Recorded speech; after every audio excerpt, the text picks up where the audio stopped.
I've tried for years to forget that night, but memory has a way of rotting from the inside out. Even now, decades later, when the rain hits my window at a certain angle or the house settles after midnight, I hear the phone ringing all over again, shrill, urgent, cutting through my sleep like a blade. I should have ignored it. God knows my life would have been quieter if I had. But fate doesn't knock gently. It barges in, dripping rainwater onto your floor and demanding to be heard. It was a little after 2 in the morning. The storm had been building all day, gathering over the valley like a lung ready to exhale. When I answered the phone, thunder cracked so close it shook a picture frame off the wall. Sheriff Hawthorne? The voice on the line trembled. Not from fear, but from age. This is St. Agnes Hospital. We have a patient requesting you. Me? I sat up, rubbing my eyes. At 2 a.m.? Yes, sir. He insists it's urgent. Says it concerns... well. The nurse hesitated. What? I pressed. She exhaled. He says it concerns Bigfoot. Even half asleep, that word made my heart tighten. Not from belief, but from the weight it carried in these mountains. Folks around here treat it like a ghost story that grew teeth. Hunters swear by it. Teenagers dare each other to chase it. Old-timers speak of it in the same hushed tone they use for family tragedies. I pinched the bridge of my nose. Lady, is this some kind of joke? No joke, Sheriff. And another pause. He's dying. He asked for you by name. By name. That part one couldn't ignore. So I threw on my uniform and drove into the storm. The wipers thrashed back and forth, barely keeping up. The road twisted through the pines like a slick black snake, and each bend seemed sharper than I remembered. Rain hammered the roof of the cruiser, a constant drumming that made my jaw clench. Lightning flashed over the ridge, momentarily turning the world stark white. St. Agnes Hospital sat on a hill outside town, an old brick building that had been renovated so many times it looked like different decades stitched together. Half the rooms were closed off. The other half felt haunted by the patients they couldn't save. As I pulled into the lot, the storm unleashed another wave of rain that blurred everything beyond arm's reach. Inside, the fluorescent lights buzzed overhead, flickering unevenly, casting long greenish shadows across the linoleum. The smell hit me immediately. Antiseptic sharp enough to sting the eyes, layered with damp coats, stale coffee, and something else I couldn't place. Something metallic. Something heavy. The night nurse at the front desk, thin, exhausted, drowning in paperwork, looked up when I approached. "You're the sheriff?" she asked. "Yeah." She motioned for me to lean in, voice dropping to a whisper.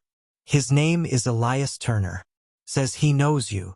The name struck something faint inside me. Familiar, but distant. Like a smell from childhood. "What's wrong with him?" I asked. "Organ failure. Lungs, liver, everything." Her eyes softened. "He won't last the night. And he wants to talk about Bigfoot?" She swallowed. "He says he wants to tell you the truth. Says he's carried it for 50 years. A chill slid down my spine. Not from fear, but from the way her voice graveled around the edges of that sentence. She led me down a long, dim corridor. The building was quiet, too quiet.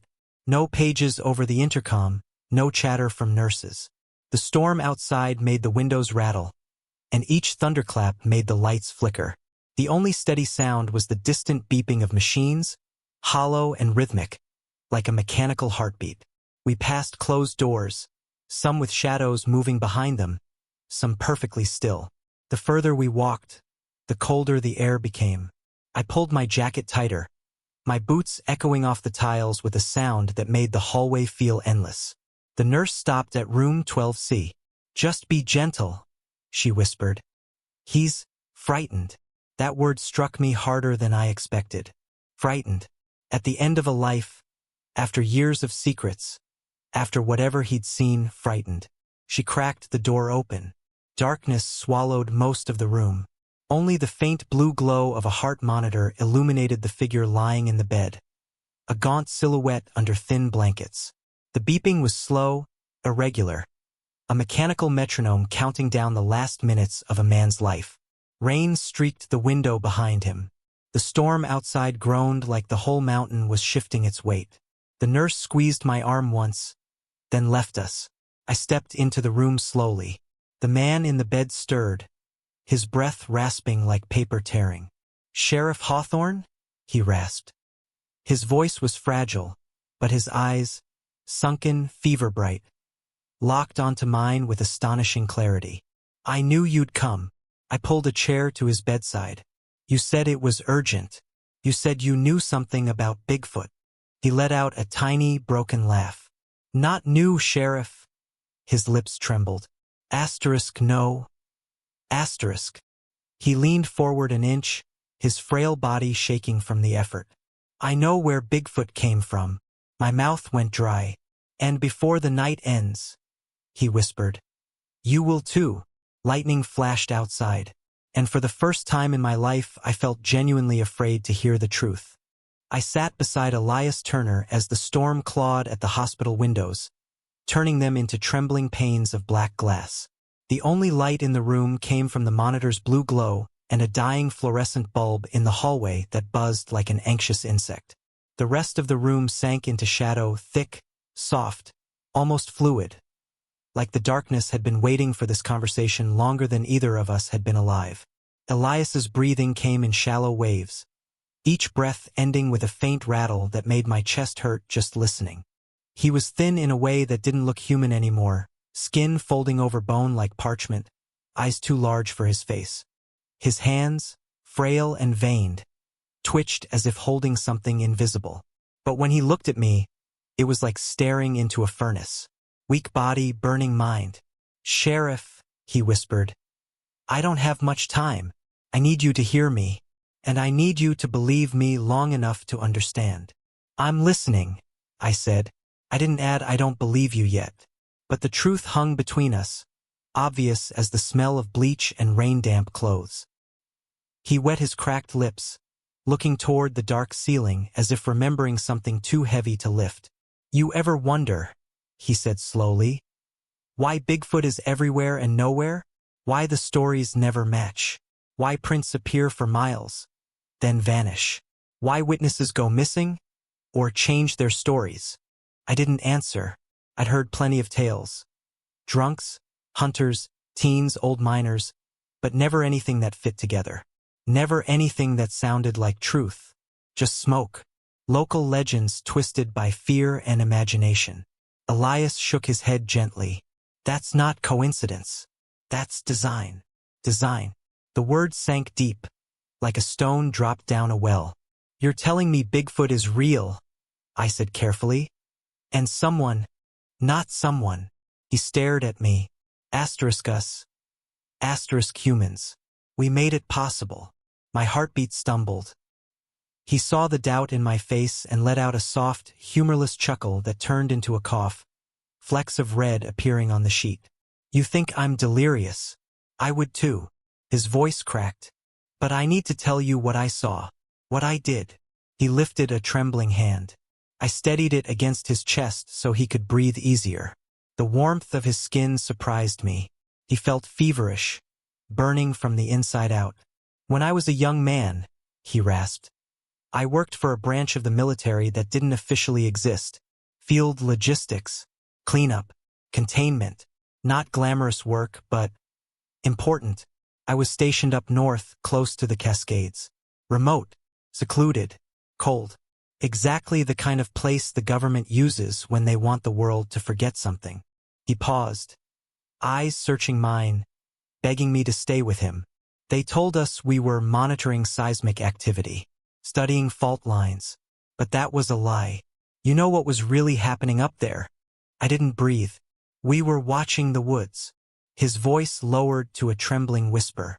"Because something was moving in them." He swallowed hard. "Something that walked upright, but wasn't human anymore." The monitor beeped harshly, as if punctuating his words. I felt a chill crawl up my spine. Despite everything I'd seen in life, accidents, murders, suicides, cruelty, I'd never been shaken by a story. But something about Elias, his voice, his cracked certainty. It was like he was remembering trauma, not fantasy. "And you think that something is Bigfoot?" I asked. He nodded painfully. "But you're not telling me it's an animal." "Because it isn't," Elias whispered. "It never was." He stared toward the window, listening to the rain. "Sheriff, Bigfoot didn't evolve. Not naturally. It wasn't born. It was made, sculpted, designed." My rational mind fought it hard. The sheriff in me, the lawman, the man who believed in evidence and logic and the difference between truth and a campfire story. That man rejected every word. And yet, something cold in the room agreed with him. Something in the way the storm curled around the hospital like a living thing. Something in the hallway, in the silence, in the smell of old machinery. I felt the first crack in my worldview. Elias went on. "They chose isolated regions, remote forests, locked down valleys. They tested things, gene patterns, tissue resilience, neural rewiring.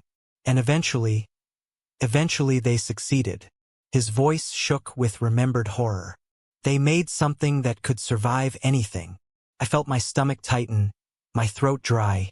"And I was there," he whispered. "I watched it move for the first time." His eyes filled with tears, slow, heavy, ashamed. "And I helped silence the people who tried to speak." He clenched my hand with surprising strength. "You need to understand, Sheriff, Bigfoot is not a legend. It's the consequence of a mistake we buried too deep." And then, more quietly, "And it's still alive." The hallway light outside flickered again. A nurse hurried past, not looking into the room. Another thunderclap shook dust loose from the ceiling vent. Elias's breathing worsened.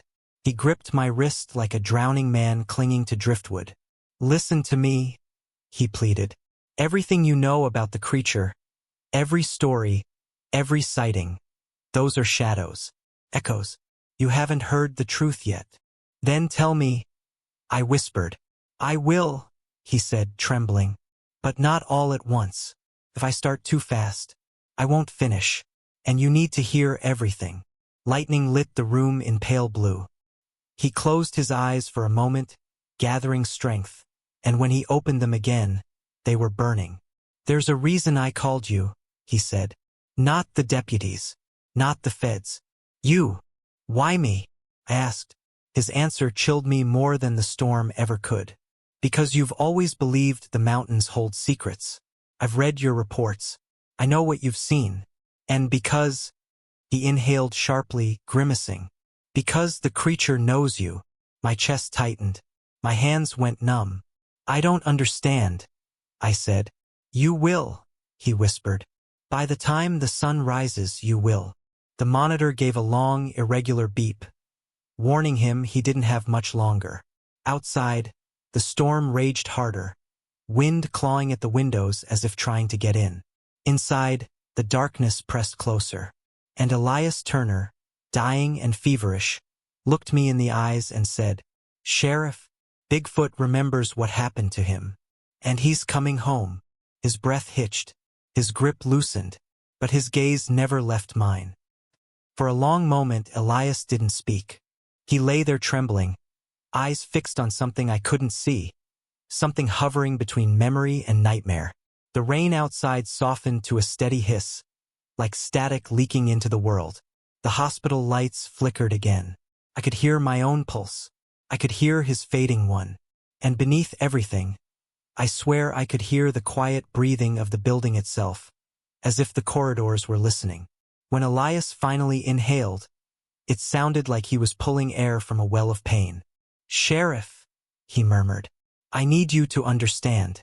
I never wanted to be part of any of it." His fingers gripped the blanket, knuckles trembling. I was 19, too young, too loyal, too stupid to question an order. I leaned closer. His voice was soft but sharp, slicing through the room like a whisper from another time. "They sent us into the Cascades, told us a research outpost went dark, that communications malfunctioned, that we were doing disaster recovery." He shut his eyes. His breath quivered. "They lied." The monitor beeped softly, each sound echoing too loud in the small room. You ever look back at a younger version of yourself, he said, and realize you were being led into hell, and you walked because you thought hell wore a uniform? The question hit deeper than I wanted to admit. What did you find there? I asked quietly. His eyelids fluttered. Not bodies, he said. Not at first. A drop of rain slid down the window, catching the monitor glow, dragging a streak of light along the glass like a falling tear. What we found was silence. A silence so complete it felt deliberate. Manufactured. His voice dropped to a rasp. We entered the outpost through a loading bay. No power. No heat. Not even the hum of emergency lights. He blinked slowly. The cold. Sheriff, the cold inside that place wasn't natural. It felt like the walls themselves were holding their breath. I could picture it too clearly. A dead building in the forest, the soundless pressure of something wrong. We split up. Standard procedure. He swallowed. We shouldn't have. A wave of pain cut across his face. I thought he wouldn't continue, but he forced the words out like confession was the only thing keeping him alive. I heard Private Alden screaming down a side hall. Not a startled scream. Not an injury. Something terrified. I ran. God help me. I ran toward it. He opened his eyes again, staring at the ceiling as if replaying the moment. When I got there, he was gone. What do you mean gone? Gone, Elias whispered. As in, his rifle was on the ground, the strap snapped, and there were drag marks in the frost. Something heavy. Something tall. My skin crawled. We searched for hours until we reached the main lab.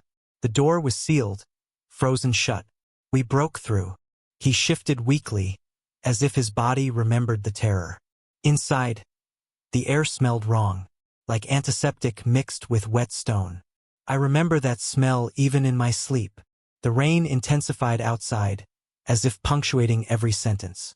He turned his head toward me. His eyes glistened with a feverish sheen. You want to know what we saw in that room, Sheriff? I didn't answer. I didn't have to. He continued. Tanks. Not water tanks. Cryogenic. Some shattered. Some empty. Others with residue. Enough to know something had been inside them. Something big. He raised a trembling hand an inch off the blanket. The frost on the glass had handprints. His breath stuttered. But the fingers were too long. Too wide. Human enough to recognize. Wrong enough to fear. I felt a cold sweat forming at the base of my neck. And on the far side of the room, he whispered, there was a containment cage, mangled, twisted outward, bent like soft wire. A violent shudder passed through him. Inside it was one of the scientists, or what was left of him. His face looked surprised, like he'd seen God or hell or both at once.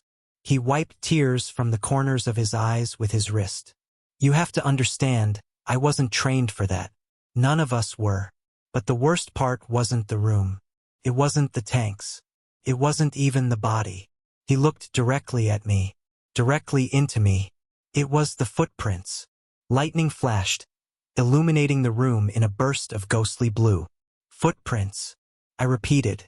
Large, bare, one after another, leading into the woods. His voice trembled. Not human, Sheriff. He swallowed hard. But not animal either. Every instinct in me recoiled. What happened next? I asked. His voice shrank to a whisper. We were given new orders. Contain the truth. Retrieve survivors if possible. Otherwise, he looked away. Shame warped his expression. Erase everything. Erase how? I asked, though I knew the answer before the words left him. Fire. Collapse. Disappearance. He hesitated. Silence. He looked at me suddenly, alert, desperate. I followed orders. I helped. I did things I still see when I close my eyes.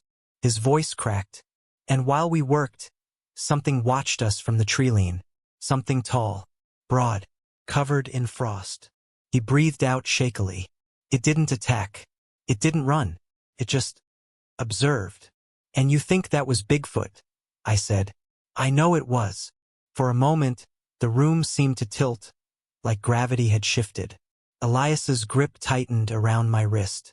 You haven't heard the worst of it. His voice fell even lower. While we were burning the lab, I heard something behind the trees. A sound like a word, not quite human, not quite animal, like a throat remembering how to speak. My mouth went dry. It was trying, he whispered, trying to speak. The heart monitor beeped erratically. Elias doubled over in pain, gasping for breath. I pressed the call button, but no one came. The storm must have trapped half the staff in other wings. Elias, take it slow. No, he forced out. No time. He clutched my collar with sudden strength. Sheriff, listen to me. Bigfoot is not a beast. It isn't some lost branch of evolution. He pulled me closer, eyes burning like coals in a dying fire. It was human. I froze. And part of it still is. His voice cracked into a whimper. We made it what it became. Lightning cracked so close the room shook.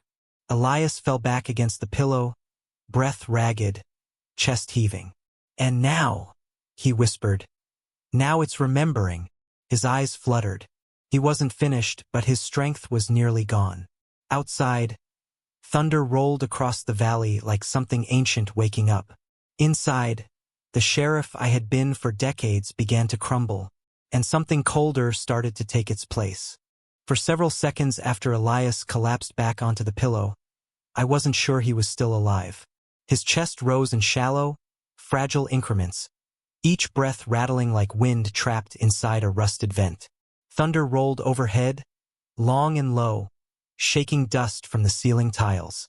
The heart monitor flickered, then stabilized into a jagged rhythm that sounded more like a countdown than a heartbeat. I leaned forward, gripping the rails of his bed. Elias, I said quietly, you're not done. You said there's something I need to know. He didn't respond at first. His eyes were glassy, unfocused, drifting somewhere between this world and whatever waited beyond it. Rain pattered against the window like fingertips tapping the glass. The fluorescent bulb in the hallway buzzed on and off, casting stripes of shadow across the floor. Finally, his lips moved. You think I'm afraid of dying? He whispered. No, I said.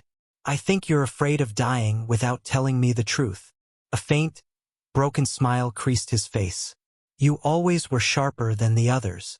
Another long, ragged inhale. Then his eyes found mine again, slowly, painfully, locking onto me with a clarity that didn't belong to a dying man. Sheriff? The creature you call Bigfoot. It didn't start in the woods. A tremor went through his jaw. It started in a lab. As a patient. My throat tightened. A patient? I echoed. Yes. His voice trembled. A man. A volunteer. A soldier. They told him he was participating in a human resilience trial. Boosting strength. Regeneration. Cold resistance. He stopped to wheeze for air.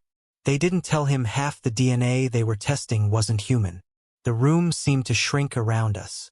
They used primate sequences, Elias said. But also something older. Something they never identified. Something that wasn't supposed to take. His fingers twitched against the blanket. But it did. He closed his eyes, and tears leaked from the corners. God forgive me. We watched him change. A nurse passed by the doorway. She glanced inside, saw the two of us, then hurried away without entering.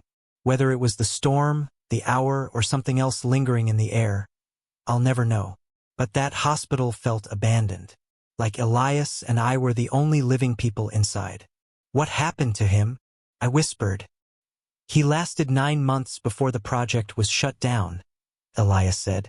9 months of mutation. His bones lengthened. His muscles surged. Hair grew where it shouldn't.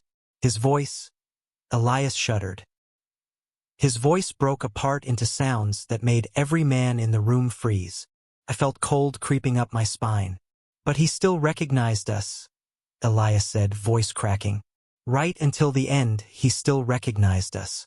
He tried to speak. He tried to ask for help. But his throat, his jaw, none of it worked right anymore. He clenched his teeth, overcome by a wave of guilt so raw it looked like a physical wound. He wasn't a monster, Elias said. Not then. Not ever. And you covered it up, I said. He nodded weakly. Yes, because they ordered us to. Because they told us he was dangerous. Because they said if he survived long enough to adapt, he'd be unstoppable. A weapon. Did he escape? I asked. A slow, pained breath. No. Then a twitch of hesitation. Not at first. Lightning flashed again, followed by a long rumble that seemed to shake the floor beneath us. Elias gripped my wrist with sudden strength. Listen to me. The man didn't die. His body shut down and restarted. His mind fractured, but pieces remained. He swallowed hard. They placed him in storage. Deep storage. Cryogenic. The word hit me like a blow. He was supposed to stay frozen forever, Elias said. But during the Cascades incident, the power failed. The backup generators failed. And when the doors finally opened, his voice thinned to a trembling whisper. He walked out. I exhaled sharply. My pulse throbbed in my neck. But that's not the final revelation, is it? I said. Elias shook his head. No. The final revelation is why I called for you. His breathing faltered. His face tightened into a mix of agony and urgency. Sheriff? The creature remembers people. Specific people. Something icy slid down my back. Who? Elias's fingers dug into my arm with surprising force. You, he whispered. My mouth went dry. I don't understand. Yes, you do. His eyes widened. Frantic. You've seen signs. Footprints. Shadows. Sounds in the trees. You've felt it watching you when you patrol the ridge. He coughed violently, blood spotting the blanket. He's looking for someone who won't hurt him, someone who might listen, someone his mind never let go of. I shook my head, but the room tilted, my breath catching. Why me? Elias's voice thinned almost to nothing. Because before he was altered, before he lost his speech, before he became what he is now, he stared at me with fading, pleading eyes. You knew him. The world narrowed to a pinpoint. My vision blurred around the edges. What are you saying? I whispered. Elias shuddered. The man who became Bigfoot was someone from your town. Someone listed as missing, not dead. Cold static crawled over my skin. Who? I choked out. He took one final breath. Slow, rattling, heavy. His answer came as a whisper barely louder than the storm outside. Your friend, Andrew Keller. The name hit me like the earth splitting open. I staggered back, knocking the chair over. My heart hammered. My throat closed. Andrew Keller, my childhood friend. Missing since 1973. Declared lost in the mountains. Dead. Impossible. But Elias's eyes locked onto mine with absolute, dying certainty. Andrew didn't die, Sheriff, he whispered. He changed. His chest seized. The monitor wailed a long, continuous tone. Nurses rushed in. Hands pulled me away. Voices shouted medical codes. But none of it mattered. Because the moment Elias Turner exhaled his final breath, a piece of my world died with him. And the thing waiting in the dark forests beyond the hospital was no longer a legend. It was someone I once loved like a brother. I'm an old man now, older than I ever expected to be, older than I deserve to be, considering the truth I've allowed to live inside me like a second heartbeat. Some nights, when the valley wind crawls through the cracks in this cabin and rattles the window frame, I swear it speaks my name. Other nights, I hear him, Elias Turner, whispering from some distant corner of memory, repeating the words he left me with the night he died. Andrew didn't die. He changed. If you had told me back then that a single name could undo every belief I held about the world, I would have laughed you out of the room. But life has a cruel way of revealing its teeth. And truth, real truth, doesn't arrive with trumpets and sunlight. Comes quietly, like a knife slipped under a rib while you're dreaming. I didn't sleep for 3 days after Elias died. I didn't eat either. I sat awake in my living room, staring at the old photographs on the mantel. Andrew and me as teenagers, fishing near the ridge, or hiking where the pine needles fall so thick they silence your footsteps. I kept repeating the same question. What if he's still out there? But that wasn't the question that scared me. The question that scared me was, what if he remembers me?